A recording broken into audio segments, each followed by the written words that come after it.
महात्मा विदुर से महाराजा धीराज धृतराष्ट्र पूछ रहे। विदुर धृतराष्ट्र के छोटे भाई हैं, माँ अलग अलग है, बाप एक, दासी पुत्र हैं, लेकिन विद्वान है। भाई छोटा हो या बड़ा हो, विद्वता का संबंध छोटे और बड़े से नहीं होता, उम्र से भी नहीं होता। बुद्धिमत्ता का रिश्ता भी कम उम्र होने से कम नहीं हो जाता है। विदुर से पूछते हैं धृतराष्ट्र कि हे विदुर, वे कौन से लोग हैं जिनके घर में लक्ष्मी आकर निवास करती है, जिनके घर को लक्ष्मी कभी छोड़ती नहीं है, जिनके घर का लक्ष्मी चुनाव करती है। लक्ष्मी सबके घरों में नहीं आती है। लक्ष्मी की तुम पूजा करो फिर भी लक्ष्मी नहीं आती। लक्ष्मी का फोटो आ सकता है, लक्ष्मी नहीं आती। विदुर जी कहते हैं कि राजन, 7 चीजें जिस व्यक्ति के जीवन में होती है, वह व्यक्ति जहाँ रहता है, अजवास रहे, सतवास रहे, देवास रहे,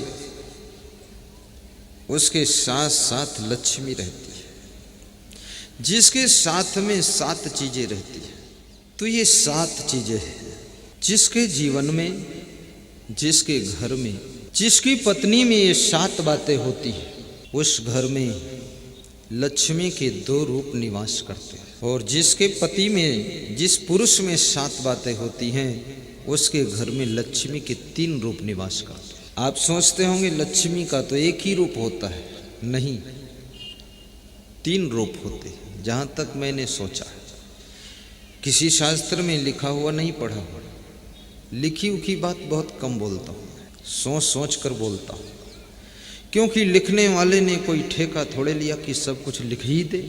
थक गया लिखते लिखते तो अब नहीं लिखेगा, तो जो नहीं लिखा है वो हम लिख लेंगे फिर और तुम्हें सुना देंगे। बोलो सदगुरु भगवान की जय। तो ये 7 चीजें कौन कौन है, अभी थोड़ी देर बाद बताऊंगा, थोड़ा इंतजार करना पड़ेगा। संत कबीर से किसी भक्त ने प्रश्न पूछा है कि मनुष्य इतना बुद्धिमान प्राणी है, फिर भी ये दुखी क्यों रहता है, और इसका दुख दूर करने का उपाय क्या है। राजनेता भी दुखी है क्योंकि टिकट कट गया, जिनको टिकट मिल गया वो भी दुखी हैं क्योंकि चुनाव हार गया, और जिनको चुनाव जीत गया वो भी दुखी हैं क्योंकि मिनिस्टर नहीं बन पाए, और मिनिस्टर बन गए तो भी दुखी हैं क्योंकि पावर नहीं मिला। मुख्यमंत्री ने मिनिस्टर तो बना दिया लेकिन पावर कुछ नहीं, नाम बड़े दर्शन थोड़े, गाड़ी लिए घूम रहे हैं, बस कुछ नहीं। जिनकी शादी नहीं हुई वो भी दुखी हैं कि हम सादा घूम रहे हैं, अभी तक कोई शादी ही नहीं ढूंढ पाए हम अपनी। और जिनकी शादी हो गई वो बहुत दुखी है कि पत्नी ऐसी मिली है, महाकालिका देवी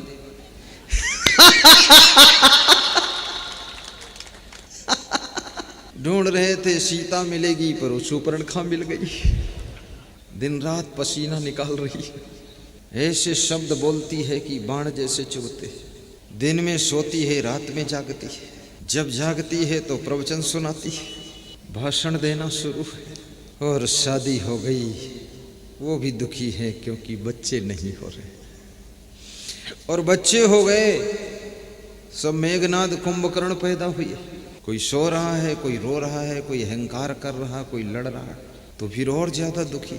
इस दुनिया में दुख सब तरफ है, दुख कैसे मिटेगा। संत कबीर से ये प्रश्न पूछा गया, कृष्ण से भी पूछा गया है, भगवान कृष्ण भी इसका उत्तर देते हैं।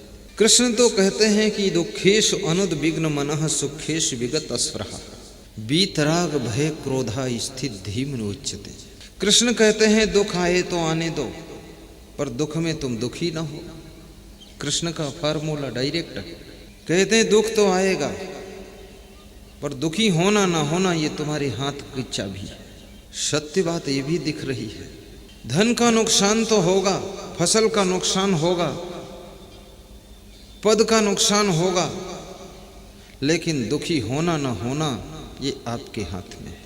एक ही प्रकार की घटना से घर में रहने वाले कितने लोग बहुत दुखी हो जाते हैं और कितने लोग बिल्कुल दुखी नहीं होते, मुस्कराते रहते। घटना एक ही है। मैंने सुना है एक सेठ अपने द्वार पर बैठा हुआ रो रहा था, बड़ा मलिन चेहरा, उदास चेहरा, निसुस निसुस कर रो रहा था, कपड़े से आंसू पोंछ लेता है। कोई महात्मा उस सेठ के द्वार पर निकल रहे हैं। महात्मा ने देखा सेठ को रोते हुए तो महात्मा को दया आ गई। महात्मा उसी का नाम है कि जो दूसरे दुख को देख करके द्रवित हो जाए, वो महात्मा है। और जो दूसरों को दुखी करे वो दुरात्मा है। महात्मा उस सेठ के पास में बैठ गए और महात्मा सेठ से कहने लगे, सेठ जी, ऐसा क्या दुख है आपके जीवन में जो तुम रो रहे हो? मत रो सेठ। तो सेठ और ज्यादा रोने लगे।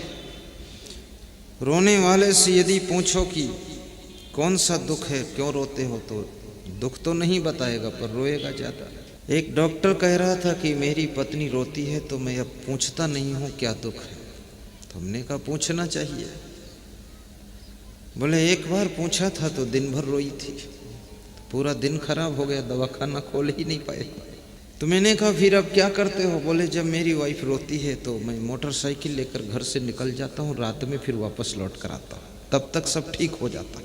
वो डॉक्टर का फार्मूला है, लेकिन रोने वाले को भी समझना पड़ेगा, क्योंकि दुख जब चरम सीमा तक छू जाता है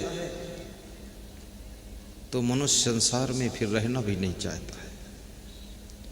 इसलिए कोई दुखी हो तो उसको हल्के में मत लेना, थोड़ा गहराई से भी देखना कि उसका दुख कहीं तादाद से ज्यादा ना हो जाए जो संसार में जी न सके। और ये जोड़ा इसीलिए बने हैं कि एक दूसरे के दुख में बंटवारा कीजिए। पति पत्नी का जोड़ा, पिता पुत्र का जोड़ा, माँ बेटी का जोड़ा, सासू बहू का जोड़ा, गुरु शिष्य का जोड़ा, भाई भाई का जोड़ा। जोड़ा समझदार है तो बड़ा सा दुख थोड़ा सा रह जाएगा, और जोड़ा ना समझ है तो थोड़ा सा दुख बड़ा सा हो जाएगा। इसलिए जोड़ा भी समझदार है। कितने घरों में तो ऐसे ऐसे जोड़ा है कि कदम कदम पर रोड़ा है। कोई घोड़ी है तो कोई घोड़ा है, और ऐसा जोड़ी जोड़ा है, कदम कदम पर रोड़ा है, और दुख तो है थोड़ा पर वो बहुत बड़ा है, क्योंकि जोड़ा ना समझ है। समझदारी से कार्य करो तो पहाड़ जैसा दुख भी तिल जैसा हो जाएगा। विवेक पूर्वक कदम उठाओ तो पत्थर जैसी चोट फूल जैसी हल्की हो जाएगी। भाला जैसे चुभने वाले घाव छोटे से कांटा में बदल जाएंगे। जोड़ा समझदार होना चाहिए। और इस कलयुग में ज्यादातर लोगों को जोड़ा तो ना समझ ही मिला है। कितने लोगों की जोड़ी तो ऐसी है जैसे ऊंट बैल की जोड़ी।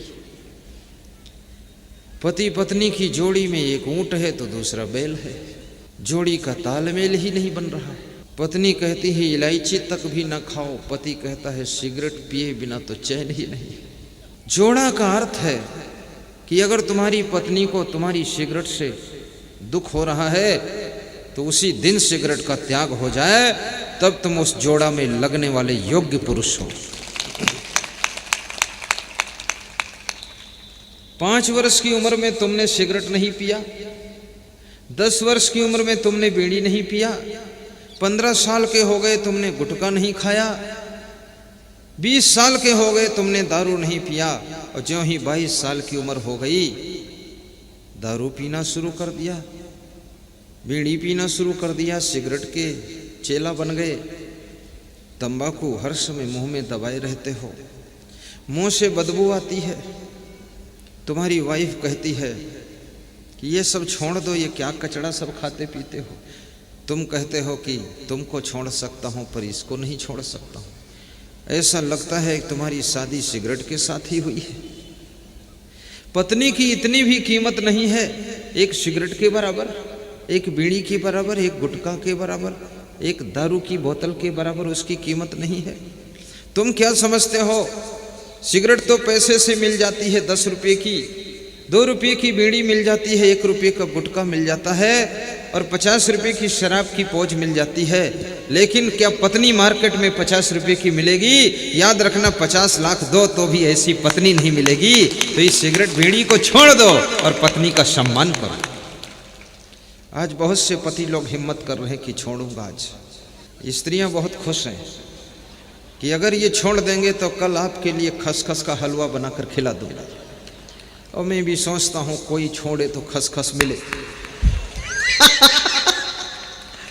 आदत जरा सुधार लो, बस हो गया भजन। आदत, सोचना, 2 प्रकार की आदतें होती है। एक तो अच्छी आदत जो सुख देती है, दूसरी बुरी आदत जो दुख देती है। और अच्छी आदत बुरी आदत को निकालकर बाहर भी करती है। जैसे आपके घर में बाल्टी है, उसमें कुछ नहीं है लेकिन कुछ है। तुम कहते हो कुछ नहीं है पर कुछ है, उसके अंदर हवा भरी है। जब तुम उसमें दूध भरोगे, पानी भरोगे तो हवा बाहर निकलेगी। और हवा जब तक बाहर नहीं निकलेगी तब तक उसमें कुछ भर भी नहीं सकते हो। ऐसे ही आपका जीवन एक बाल्टी के समान है। इसके अंदर कुछ है। क्या है? इसके अंदर बुराइयों के संस्कारों की हवा भरी हुई है। जब अच्छे संस्कारों की हवा भरी जाएगी तो बुराइयों के संस्कारों की हवा निकलकर बाहर हो जाएगी और जिंदगी धन्य हो जाएगी। इसलिए अच्छी आदत बनाओ। आपके पैर में एक कांटा चुभ गया है, दर्द कर रहा है, और मन ही मन तुम इस कांटे को गालियां भी दे रहे हो, लेकिन तुम्हारी गाली देने से भी कांटा निकलता नहीं है, क्योंकि अब चुभ गया, दर्द कर रहा है, खून निकाल रहा है। तो तुम एक दूसरा कांटा उठाते हो। कांटा वो भी है, कांटा ये भी है। इस कांटे से तुम नफरत कर रहे हो, उस कांटे से प्रेम कर रहे हो। दूसरा कांटा ला रहे हो और उस दूसरे कांटे से ये चुभे हुए कांटे को निकाल कर तुम बाहर करते हो। और जब ये कांटा बाहर हो जाता है तो दूसरे कांटे को तुम धन्यवाद देते हो और इस कांटे को उठाकर फेंक देते हो। याद रखना, कुसंग का कांटा तुम्हारे चुभा है, वो तो दर्द कर रहा है, बहुत दुख दे रहा है। और सत्संग कांटा अगर उठा लो तो सत्संग का कांटा कुसंग के कांटे को निकालकर बाहर कर देगा। फिर सत्संग के कांटे को तुम धन्यवाद देने लग जाओ। इसलिए सत्संग सुनने की आदत बनाओ। कुछ लोग कहते हैं क्या रोज रोज सत्संग सुन रहे हो? कितने भक्तों की ज्यादा भक्ति है तो गांव के अड़ोस पड़ोस के लोग हैरान हैं कि जब देखो तब वहीं जा रहे हैं। क्या हो गया माया देवी को, क्या हो गया दुर्गा सिंह को, मेहंदुलपुर वाले को? जब देखो तब वो असंग देव आ रहे हैं। अभी सतवास में आए थे, अभी अजनास में आ रहे हैं। उनको तो धंधा यही आने का है, कुछ और काम ही नहीं, तो आएंगे नहीं तो जाएंगे कहाँ? और ये दुनिया भी पागल है। ये लोग क्यों जा रहे हो? ये पागल नहीं है, ये सबसे बुद्धिमान लोग बैठे हुए हैं। पागल वह हैं जो शराब की दुकान पर जाते हैं, पागल वह हैं जो जुआ खेलते हैं, पागल वह हैं जो ताश के पत्ते फेरते हैं, पागल वह हैं जो पान पुड़िया गुटखा बीड़ी सिगरेट पीते हैं, पागल वह हैं जो वेश्यालय जाते हैं, पागल वह हैं जो दिन भर झूठ बोला करते हैं। ये तो सत्य को जानने वाले लोग, परम बुद्धिमान लोग इकट्ठे हुए हैं। मैं जब साधु बनने लगा तो हमारे गांव के 2-4 लोग इकट्ठे हुए, बोले तुम पागल हो क्या? तो हमने कहा कोई संदेह है क्या? हाँ, मैं तो बचपन से बात करने में बहुत चतुर था। मैं अगर सोच लूं तो किसी की बात लगने ही नहीं देता था। सट सट तलवार चलती थी बात की। तो बोले कि ये क्या पागलों जैसा काम कर रहे, साधु बनने जा रहे, क्या कमी तुम्हारे घर में? तो हमने कहा मेरे घर में कमी नहीं तो तुम्हारे घर में क्या कमी है? तुम्हारे घर में कमी है तो तुम साधु बन जाओ। बोले मैं क्यों बनूं, मैं कोई पागल हूं क्या? तो मैंने कहा मैं पागल हूं तो बन जाने दो, तुम रोकते क्यों पागल को? पागल को रोकने वाला बहुत बड़ा पागल होता है। आज उनको पता चला कि ये क्या चीज़ है। जिन जिन स्कूलों में पढ़ा हूँ, डिग्री कॉलेजों में, वहाँ फील्डों में सत्संग होता है। जिन प्रोफेसरों ने पढ़ाया है कहते हैं ज्ञानी तो तुम बचपन से ही थे, लेकिन अब परम ज्ञानी हो गए और तुम्हारे सत्संग से हमारा भी सुधार हुआ है। सत्संग से 5 चीजें मिलती हैं। बाल कांड में रामायण के अंतर्गत इस प्रश्न का उत्तर दिया गया कि 5 लाभ होते हैं सत्संग से, 5 फायदा होते हैं। चौपाई में गाऊंगा, आप दोहराना, जल्दी कोई नहीं है। मैं तो आपका हूँ, आप हमारे हो, टेंशन की ज़रूरत नहीं है। सत्संग सुनते सुनते देर हो जाए तो भी सोच विचार मत करना। चौपाई गाते रहो और मुस्कराते रहो और कल फिर आ जाओ 5-5 आदमी को लेकर। चोर भी चोरी करने जाते हैं तो 2-5 साथ जाते हैं। देखो पुलिस वाले आए हैं, वो भी 10-20 साथ आए। ये साधु आए, ये भी 20-25 साथ आए, और तुम 5-5 न ला पाओ तो बहुत गड़बड़ है।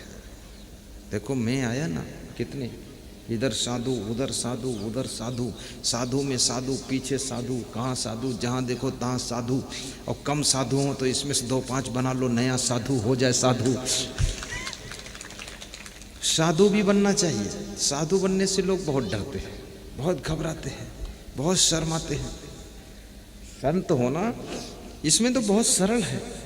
संत होना कठिन नहीं है, बहुत सरल। बस केवल भोजन करना है और पानी पीना है और सादे कपड़े पहनना है, और कोई लफड़ा है ही नहीं। ना कोई नशा, ना व्यसन, ना कोई पत्नी, ना पतना, ना पुत्र, ना पुत्री, ना शत्रु, ना कोई लफड़ा, ना कोई भाभी, ना भाभा, सब भड़भूजा। सब झंझट खत्म हो गए। हम लोगों का तो सारा लफड़ा खत्म हो गया, शुरू से ही फाइनल मैच। हाँ, कुछ नहीं। अब जो भी हमारा परिवार है सब यही है, रिश्तेदार यही, सब जो घर है आपका घर ही मेरा घर है। 30 साल से मैं आप लोगों के घरों में ही रहता हूँ, 30 साल से, और 12 महीने चलता रहता हूँ। बड़ा आनंद आता है। कोई 20 लाख का मकान बनाता है, अपन फ्री में 2 दिन रह लेते हैं।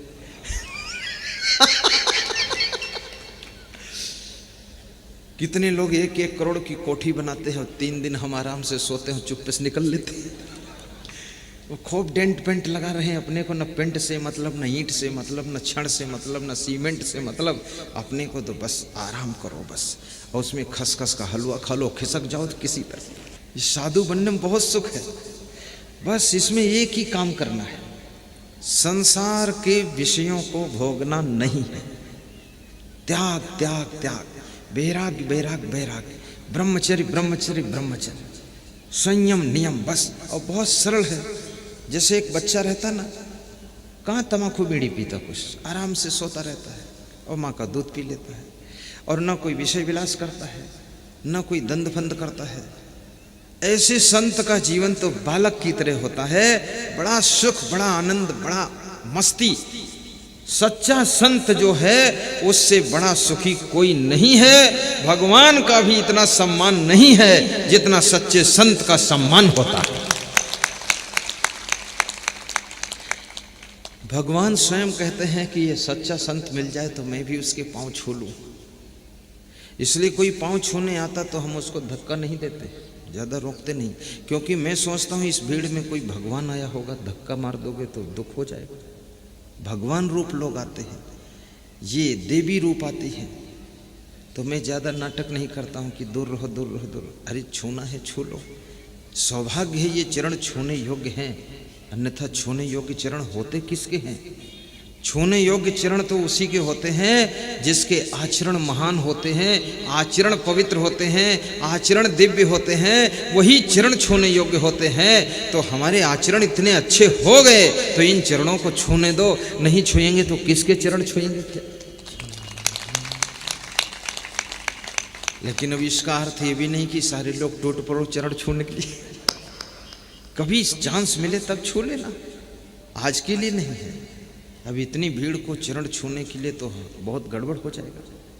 तो भाव से और चरण जिंदगी में एक बार छू लेना मेरे, लेकिन आचरण मेरे रोज छू लो। आप आचरण छू कि गुरुदेव का जीवन कितना पवित्र है। कोई नशा नहीं, कोई व्यसन नहीं, कोई आदत नहीं। और कितनी सरलता, कितनी नम्रता, कितनी मधुरता, कितना डिसिप्लिन, कितनी सफाई शुद्धता, और कितना अच्छा वैराग्य, कितना नियम संयम, और कितना बढ़िया प्रवचन। ये सारे गुणों को छू लो, आचरणों को छू लो। और चरण तो एक बार छू लेना, आचरण छू लोगे तो तुम्हारे भी चरण बहुत महान हो जाएंगे। चरणों में गुरुवर के वंदन मैं करता हूँ। अनार सिंह बोलिए।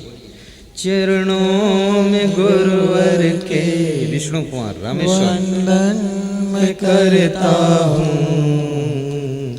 स्वीकार कीजिए गोकुल प्रसाद दास की अर्चना।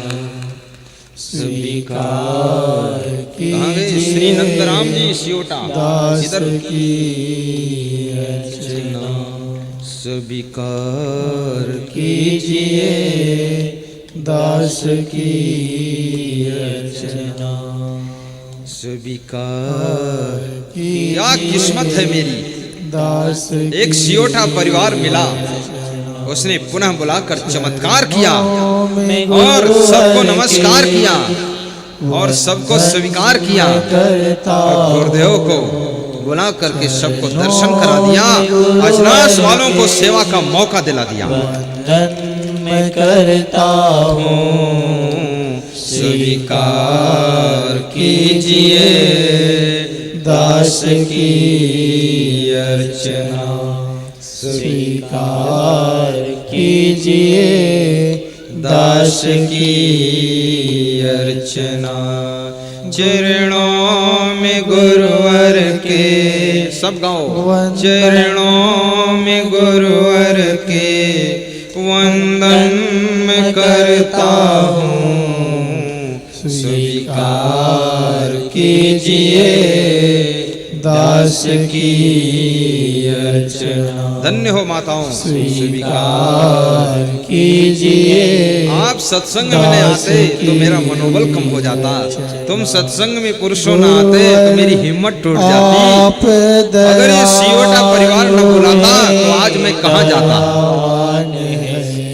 गुरुवर आप दयालु है, दयावान है, करते रहते सदा हम पे एहसान है, करते रहते सदा हम पे एहसान है। भूल क्षमा कर देते हैं और अपनी शरण में लेते हैं। स्वीकार कीजिए दास की अर्चना। स्वीकार कीजिए दास की अर्चना। चरणों में गुरुवर के वंदन मैं करता हूँ। चरणों में गुरुवर के वंदन मैं करता हूँ। स्वीकार कीजिए दास की अर्चना। स्वीकार कीजिए दास की अर्चना। स्वीकार कीजिए दास की अर्चना। मैं आपको सुना रहा था कि एक सेठ अपने द्वार पर बैठा रो रहा, यही कथा थी ना। संत उसे समझा रहे, दुख है तो दुखी मत होइए, सुख है तो हर्ष में अहंकार मत कीजिए, दुख है तो मनोबल को टूटने न दीजिए, क्योंकि दुख भी मेहमान है और सुख भी मेहमान है। परमानेंट कोई नहीं है, कभी गर्मी कभी सर्दी, ये कुदरत के नज़ारे हैं। प्यासे वे भी रह जाते, जो दरिया के किनारे हैं, जो दरिया के किनारे। दुख में घबराना मत, क्योंकि कांटों के पास में ही गुलाब के फूल भी खिले हुए। दुख के आसपास में भी सुख के फूल हैं, उन सुख के फूलों को पहचानो। दुख आए तो रोने के लिए मत बैठ जाना, सुख आए तो अहंकार करके मत बैठ जाना। सुख को भी पचाने की शक्ति पैदा करो।